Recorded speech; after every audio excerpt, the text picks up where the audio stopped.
Welcome to New Possibilities. I speak truth to power without fear. Today, there's a glimmer of hope for Black people. There's a glimmer of hope for our future. And I just want to take time to salute the brave students at the University of Missouri. I want to salute those courageous football players at the University of Missouri. I want to salute Concerned Students 1950 for their bold and courageous action.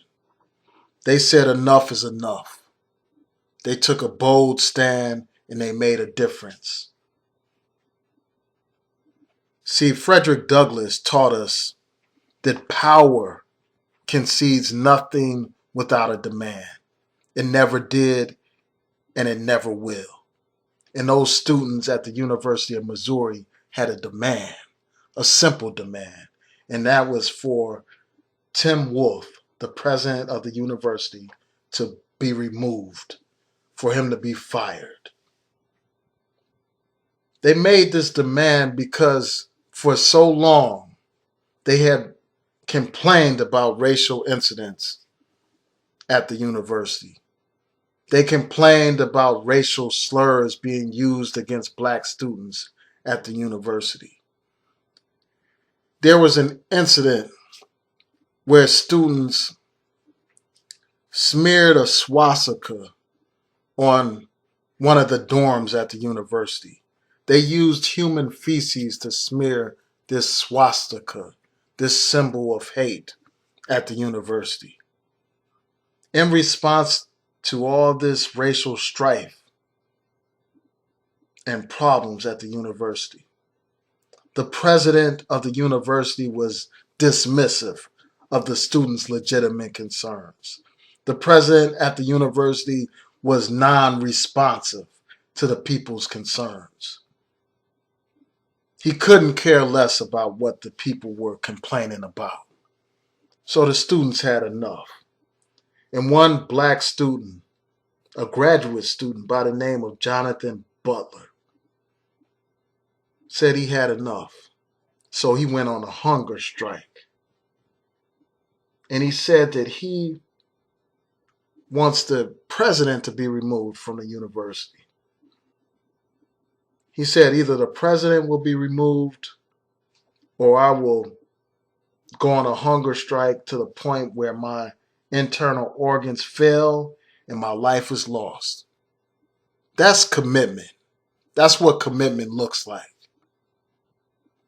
See, we won't be free as a people until we take a freedom or death type of attitude towards our struggle. We have to realize that this is a matter of life and death. Until we take our struggle that seriously, where we're willing to lose our life, then we won't be free. We have to let the people know that we are prepared to die for what we believe in. We're prepared to pay the ultimate price, as Malcolm X said. It's freedom or death. We're either going to be free as equal human beings or we're going to be dead. And death is something that awaits all of us. And this is something that Minister Farrakhan pointed out. Death awaits all of us. None of us can escape death. But what better way to die than to die for the people, to die for freedom, justice, and equality? Martyrdom is a beautiful thing. And this bold Black man, Jonathan Butler, understood this and understands this. So he was willing to put his very life on the line. He was willing to go without food because this cause was that important to him. That's the kind of attitude that we need in our struggle. So when people saw this young Black man's bold example, they were inspired. Other students began to push this message. They began to demand the removal of Tim Wolfe from the university. because he was so dismissive and he did not care about the people's legitimate concerns. Eventually, members of the football team supported this call for action. And they decided that they would not play another football game until that man, Tim Wolfe, resigns. That's commitment. That's dedication. That's what sacrifice looks like. They sacrificed in order to bring about some kind of change on that campus. They put everything on the line. And, those few football players that stood up were joined by other football players, and then the whole team embraced this movement and said that they would not play a game until this president resigns. And this was so important because the fact that these football players got involved made a difference. It really made a difference because there's a game scheduled for this coming Saturday against Brigham Young University. And if that game did not go forward, the university faced serious economic consequences. As pointed out in the Washington Post article, and I will include a link to all the articles and all the sources that I reference in this video, but as pointed out in that article, if that game was canceled, the university faced a $1 million fine, and that fine would have had to have been paid within 30 days. That was an economic situation that the university wasn't prepared to deal with. That was a situation that even this president, who was so dismissive, so disinterested, so unconcerned, even he was forced to pay attention to this issue at that point. When $1 million was on the line, he had no choice but to resign. I'm sure that many people in power at that university forced him out when they realized how much money was at stake. And it's not just about that $1 million fine that was at stake. The university's athletic program generates millions of dollars for the university. As pointed out in the article on the Washington Post, the university generates $83.7 million a year. That's how much they made last year off of their athletic program, with a mere profit of $3.5 million. That whole program was in jeopardy because of that boycott, because of the protests of the football players. Also, the university earns $15.6 million per year just on television broadcasts. So there's a lot of money at stake. And that's why this man was forced to resign. In this example that these athletes have provided for us is like a blueprint for what other athletes should do. Back in the 60s, you had Muhammad Ali, a strong black man who had fame and fortune, and he was willing to risk everything for his beliefs. He went to jail for his beliefs. He stood up and he spoke out against racism, against imperialism, against war. And we need more black athletes like this that are courageous, who are willing to risk everything for their people. These young men risked a lot. Their education could have been put on the line. Even their future careers, possibly in the NFL, could be put on line. But they risked it all because they realized that some things are more important than comfort. Some things are more important than the individual. Some things transcend the individual person. So I salute these young black men. And I salute the others who supported them. There were plenty of white students who joined in this effort, who joined this effort. There are many lessons that can be learned from this. We have to understand that the opposition, the powers that be, the establishment, they value money more than they value anything else. They value money more than they value human life. So this wasn't an issue of them all of a sudden developing a conscience and deciding to do the right thing. This is about them being impacted financially. This is about our people exerting power economically to make a difference. And this is something that we need to look into more often and to use more often. Leverage our power. We have power. We just have to realize it.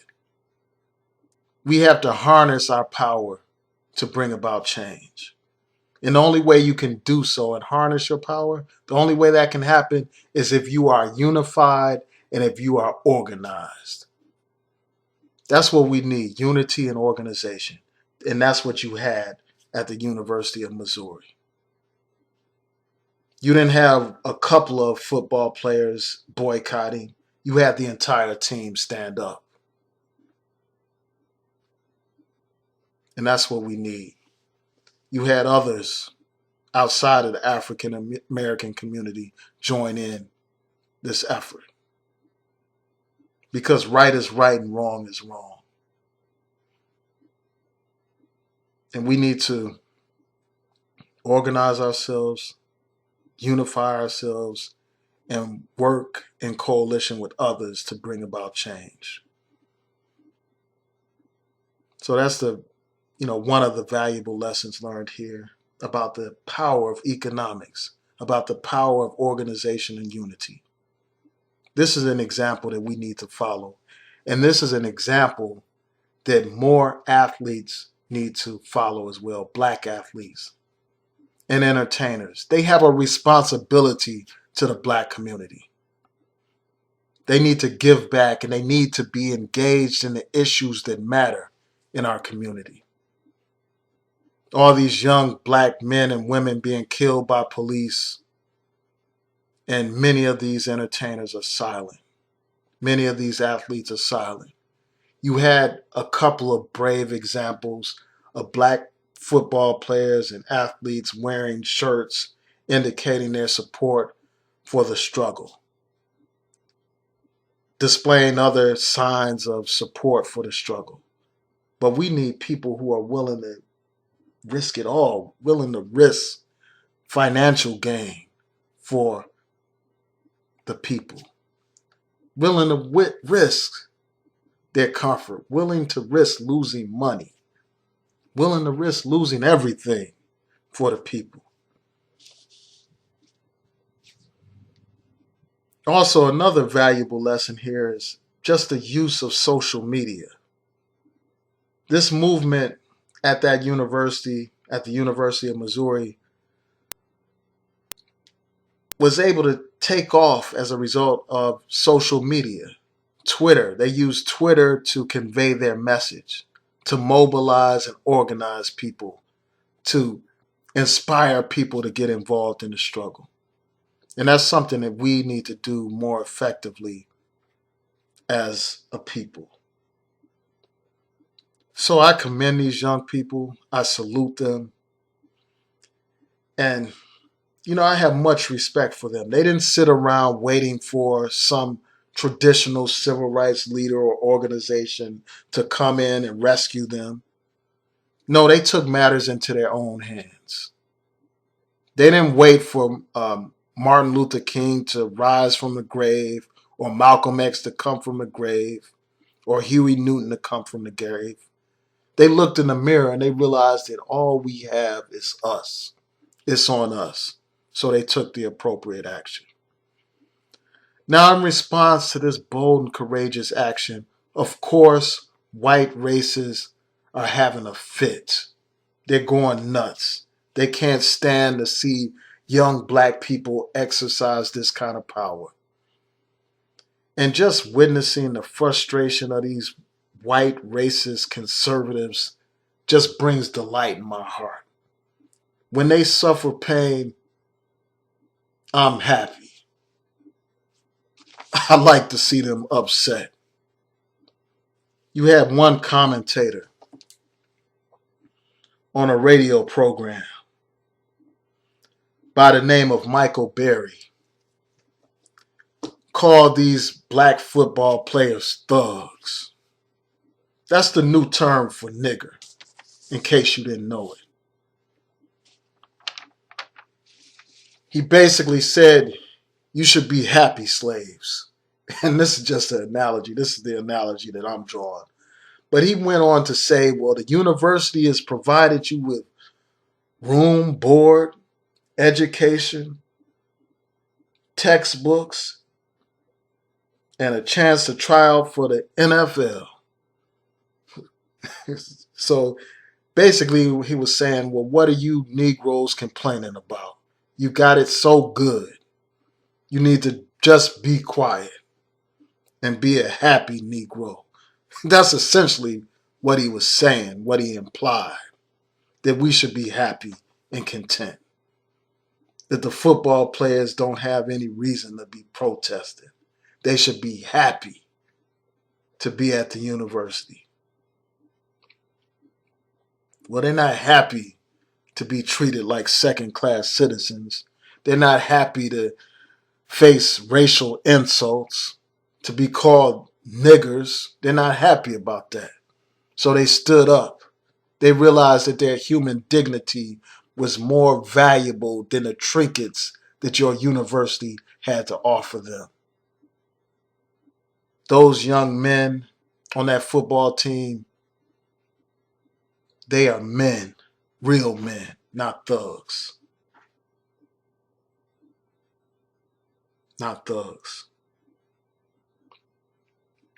This one racist commentator basically said that these students were firing this principal, this president, for being white. Others called the protesters cowardly, liberal, lazy douchebags. This is the kind of hate that these students received as a result of standing up. This is to be expected. When you stand up for justice, you will have haters. You will have people that condemn you. As long as you're being a good little Negro, saying yes sir, massa, as long as you're being a responsible Negro that doesn't have anything to say when issues of importance arise, then they're fine with you. They're fine with you entertaining them. They're fine with you amusing them. But when you speak out and demand respect and dignity, all of a sudden they want to call you a coward. When you're not a coward, you're a brave person. So I just wanted to share these thoughts with you all. I just want to salute these young people, and I hope others are inspired by their example. These young people give me hope. Not too long ago, I did another story about some foolish young people supporting a brutal police officer, and that story really got me down. But this story today gives me hope, and it gives me inspiration. Peace.